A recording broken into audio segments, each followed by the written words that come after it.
भारतीय सेना की कार्रवाई पर शंकराचार्य अविमुक्तेश्वरानंद सरस्वती जी महाराज का बड़ा बयान।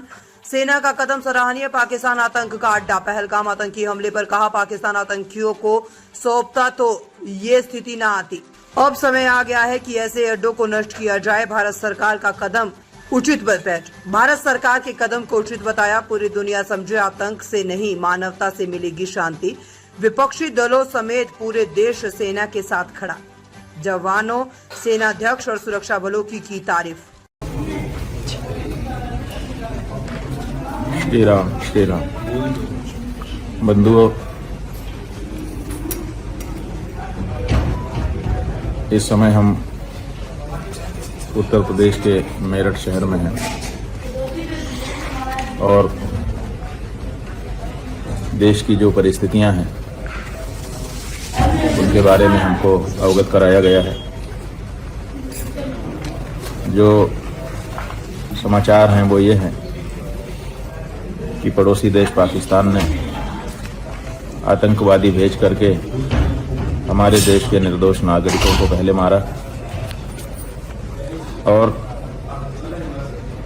जब हमने उन आतंकवादियों के ठिकानों पर कार्यवाही की तो उन्होंने हमारे देश पर ही आक्रमण कर दिया।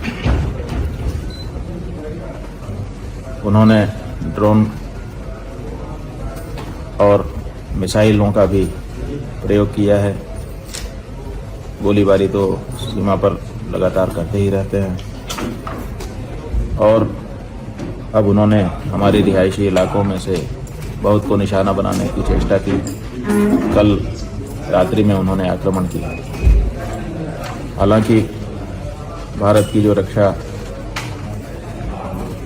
व्यवस्था है वो इतनी सुंदर है कि उसने उनके किसी भी आक्रमण का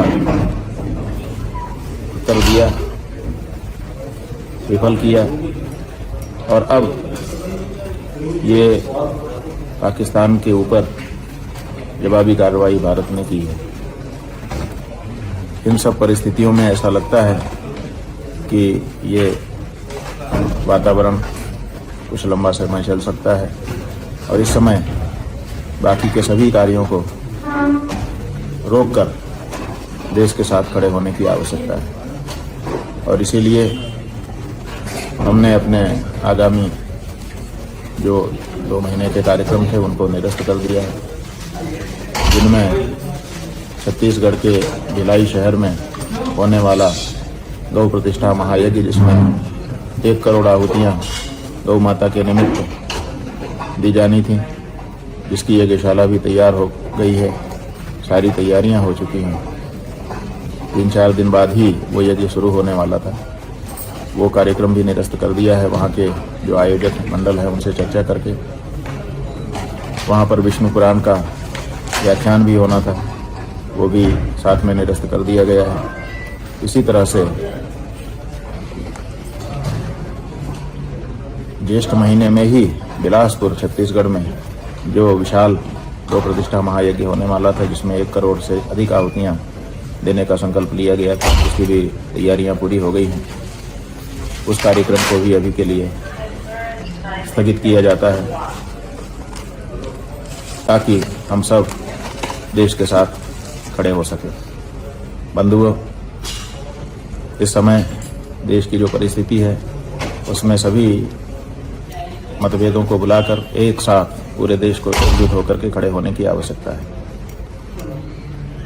हमारे देश के जो प्रधानमंत्री जी हैं नरेंद्र मोदी जी, गृह मंत्री अमित शाह जी, रक्षा मंत्री राजनाथ सिंह जी, हमारे देश के राष्ट्रीय सुरक्षा सलाहकार श्री डोभाल जी और इसी तरह से हमारी तीनों सेनाओं के जो सेनाध्यक्ष हैं और उनके अंतर्गत आने वाली पूरी की पूरी सेना, चाहे वो जल थल नभ कहीं की हो, उन सब के साथ इस समय हम लोग एकजुट होकर के खड़े हुए हैं और जहां उनको आवश्यकता पड़े,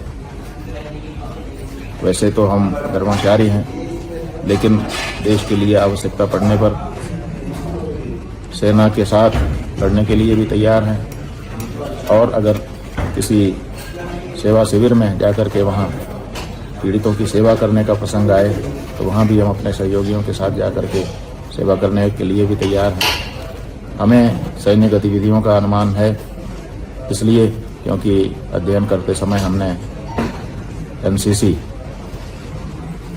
का प्रशिक्षण प्राप्त किया है।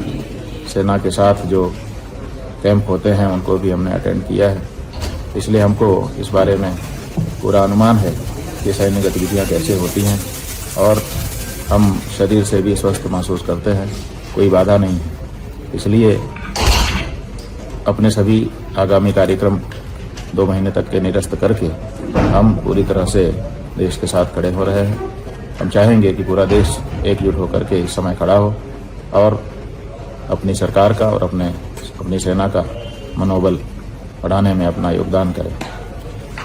सरकार को या सेना को जहाँ पर भी ज़रूरत होगी, भारत का एक नागरिक होने के नाते हम उसके साथ खड़े हैं।